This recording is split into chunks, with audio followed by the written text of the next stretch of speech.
Les Dominicains au Rwanda. Méditation du mardi de la deuxième semaine de Carême.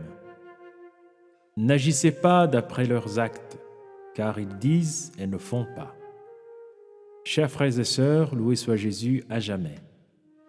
En ce mardi de la deuxième semaine de Carême, Jésus conseille aux foules et à ses disciples d'observer ce que les scribes et les pharisiens leur disent, mais d'éviter d'agir comme eux. En effet, ces enseignants de la loi juive disaient beaucoup de bonnes choses, mais leur comportement n'était pas du tout exemplaire. Ils faisaient porter de lourds fardeaux aux gens, mais eux-mêmes ne voulaient pas les remuer du doigt.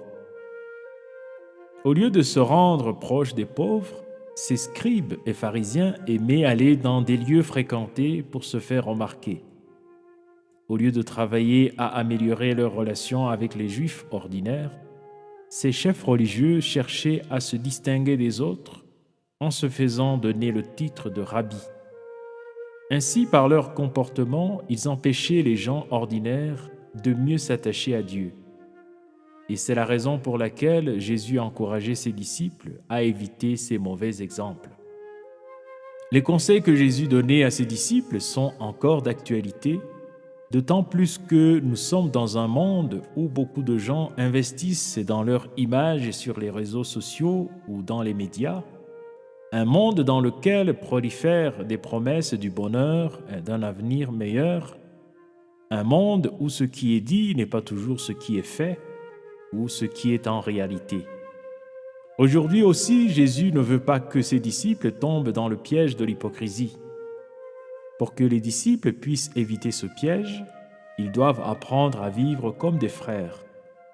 Ce conseil de Jésus trouve un bel écho dans l'enseignement du pape qui parle d'une fraternité ouverte qui permet de reconnaître, de valoriser et d'aimer chaque personne indépendamment de la proximité physique, peu importe où elle est née ou habite. Oui, des frères et sœurs n'ayant qu'un seul Père, celui qui est aux cieux, un seul Maître, le Christ, et le service comme seul et juste moyen pour être le plus grand parmi les frères et sœurs. Frères et sœurs, nous sommes encouragés à réévaluer les différentes motivations de nos actions. Est-ce que nous agissons pour être remarqués des gens ou nous agissons que c'est ce qui est juste et bon? Notre vie est-elle une source de motivation pour les autres? Nos efforts quotidiens servent-ils à faire progresser le royaume de Dieu ou au contraire à étendre notre influence sur les gens? Prions.